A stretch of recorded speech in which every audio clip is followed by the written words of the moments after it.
Night is the Cathedral. Visitors to Anvil. Overview. Each summit at Anvil sees the great and the good gather from all over the Empire. Generals, senators, archmages and cardinals all rub shoulders as they arrange the business of the Empire. Of course, such a gathering, and the powerful and the rich, draws interested parties the way a sweet meat draws flies. The Sea Devil's Relics. A pair of Grendel merchants are coming to Anvil, looking to sell relics of Zemrus. They've got a legal right to be there, and they seem to believe that the freeborn reputation for honesty will protect them from anything underhand. They're looking to sell a drinking vessel and a skeletal finger, both of which they say are connected to the exemplar Zemrus. 2 weeks before the spring summit at Anvil, a pair of unusual visitors arrive at the Zemrus Seminary in Calvos. Grendel merchants are well dressed and respectful of freeborn customs, and citing several uncontested synod judgments by the General Prosperity and Freeborn Assemblies that invited all to visit the site, they tour the Kraken's Bane and attend a lecture at the seminary itself. When challenged, and they are challenged, they reply with a surprisingly good understanding of the way of prosperity, and the way in general. They're not dedicates, of course, how could they be? But they have the same right to be here as any orc, they say, and perhaps more than many.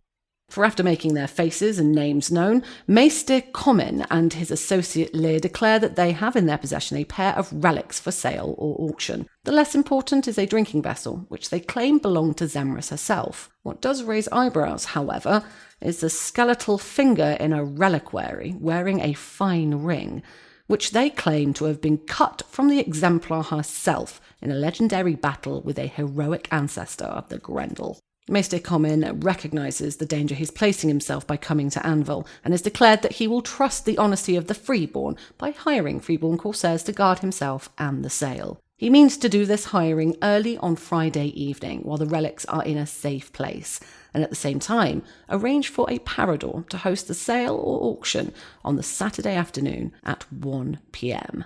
An offer of gold and lead. The sovereign lady of the city of Gold and Lead, Ephesus, has a series of lots to auction at Cat's Curiosities. One of the items is rumoured to be a powerful but cursed piece of ritual paraphernalia. The heralds intend to appear in Anvil on Friday, shortly after the summit begins, and then they're likely to go straight to the auction house. At the previous summit, several of the auction houses of Anvil were visited by Brazen, the herald of the sovereign lord of Locks, Basilius Flint, bearing invites to a mysterious game. Word has apparently spread through the Autumn realm that Catellus de Tessato Rogario was able to sell one for an undisclosed but hefty sum. Never to be outdone, the sovereign lady of the city of Golden Lead, Ephesus, now also wishes to present a series of lots to Cat's Curiosities. The selection is rumoured to contain a powerful but cursed piece of ritual paraphernalia. A buyer might be able to remove the curse to keep it for themselves, or attempt to turn a profit by selling it back to the High Merchant through the Ephesus' scale ritual. A little more. At the winter solstice, apothecaries from Faradon and Axos visited Anvil to sell their unique wares. Pleased with the success of their initial offering, they plan to return to the forge at midday on Saturday. Since the autumn equinox, a small group of Faradon traders have been making regular visits to Anvil. They represent one of the wealthy merchant families, and between them they have access to a number of unique concoctions with narcotic properties. They're planning to return with another consignment of rare concoctions for the discerning buyer. Last time they were at Anvil, they operated a small market outside the forge and stayed until all their stock was sold. Just rewards. An Avari guide is coming to Anvil to talk with followers of prosperity, as well as merchants, artisans, artists, and others. He's interested in the idea of a fair and challenging people to define how such a thing might be found. He plans to be in Anvil on Friday evening, and plans to head straight for the hub. In recent months, a Navari guide called Gethin Blood and Sweat has been making waves among more academic dedicates of prosperity. They've been travelling around the Empire asking one seemingly simple question everywhere that they go. How exactly do you know what anything is worth? Since virtuous citizens began rebelling against the so-called free market and the constant inflation of prices, this question's taken on some more significance. If we're going to say that there's such a thing as a fair or unfair price, Gethin contends, we ought to at least have a decent theory of how these things are defined. To most citizens, the question's interesting, but ultimately moot. The Empire is prosperous, and most essential goods are plentiful enough that even the less well-off can afford to eat, clothes to wear, and a place to sleep.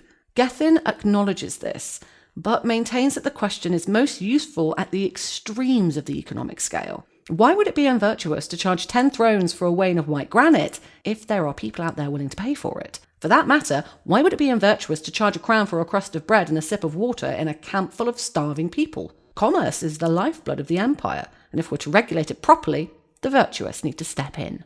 Gethin recognises there's only so much one can do by walking the trods asking awkward questions, though.